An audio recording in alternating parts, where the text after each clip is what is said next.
उस समय की है जब एक छोटे से गांव में एक परिवार रहता था जिसकी एक खर्चीली बहू थी जिसका नाम था रिया।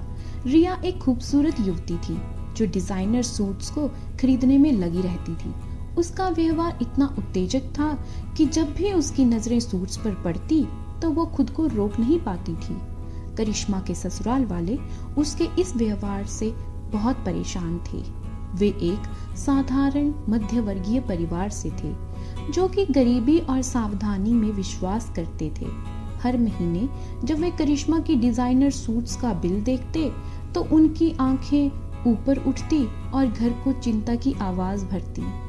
एक दिन करिश्मा फिर से एक बार अपने शॉपिंग बैगों के साथ घर लौटी जो कि डिजाइनर सूट से भरे थे। उसकी सास अपनी परेशानी को छुपा नहीं पाई। करिश्मा बेटा, तुमने कितने सूटों की आवश्यकता है? उन्होंने पूछा चिंता से भरी आवाज में। करिश्मा मुस्कुरा दी। अपने ससुराल वालों की चिंता को नजरअंदाज करते हुए बोली, ओह माँ, पर मुझे तो और सूट्स चाहिए। हर एक सूट कुछ अलग कहता है, हर एक की अपनी ही खूबसूरती होती है। उसके ससुराल वालों ने अपना कंठ साफ किया। लेकिन बेटा, विचार करो, खर्चे के बारे में सोचो। हमें अपनी आय के अनुसार जीना चाहिए।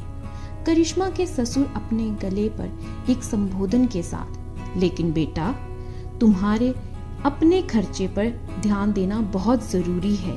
करिश्मा ने मुस्कुराते हुए कहा, चिंता ना करें पापा जी, मुझे पता है मैं क्या कर रही हूँ। ये सूट मेरी खुशियों के लिए एक निवेश है। लेकिन उनके प्रयासों के बावजूद करिश्मा की ससुराल वाले उसे अपनी खर्चीली आदतों को नियंत्रण करने के लिए राजी नहीं कर पाए। प्रत्येक महीने बिल बढ़ते रहते थे और घर के वातावरण में तनाव बढ़ता रहता था। हालांकि भाग्य ने अपने तरीके से सबक सिखाने का एक तरीका रखा है। एक दिन करिश्मा की पसंदीदा डिजाइनर बुटीक ने एक बहुत बड़ी छूट की घोषणा की। परिणाम स्वरूप जैसे ही वह दुकान पहुंची, भारी बारिश शुरू हो गई। सड़कें नदियों में बदल गई, रास्ते ओझल हो गए। करिश्मा को ना तो वापस घर लौटने का मौका मिला और ना ही उसने अपने खरीदारी की चाह को पूरा किया। घंटों बीत गए और करिश्मा आखिरकार घर लौटी, बिल्कुल भिगोकर और खाली हाथ। जैसे ही वह अपने घर में प्रवेश करने लगी तो उसने अपने ससुराल वालों को अपनी प्रतीक्षा करते हुए पाया। करिश्मा, तुम कहाँ थी? हम बहुत परेशान थे, उसकी सास ने चिल्लाया। एक तौलिए के साथ उसकी ओर दौड़ी। करिश्मा शर्म से अपना सिर झुकाए हुए खड़ी थी। मैं बाजार में थी माँ, लेकिन बारिश के कारण मैं खरीदारी नहीं कर सकी।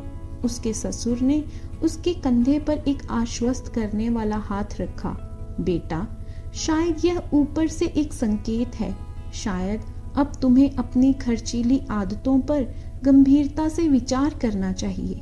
करिश्मा झुकी हुई नजरों से और आंसू ही कह रहे हैं पापा जी, मैं बेवकूफ और स्वार्थी रही हूँ। अब मैं वादा करती हूँ कि मैं अपने खर्चे का हमेशा ध्यान रखूंगी। और उसके शब्दों के अनुसार रिया ने नई शुरुआत की। वो अब भी अपने सूट से प्यार करती थी, लेकिन उसने संयम की महत्ता को महसूस किया। उसके ससुराल वाले भी उसे खुले आंचल से गले लगाने लगे। जीवन में उल्लास और सावधानी के बीच संतुलन बनाए रखना बहुत जरूरी है और अपने आसपास के लोगों के लिए कल्याण का भी ध्यान रखना उतना ही महत्वपूर्ण है। बस इतनी सी थी ये कहानी।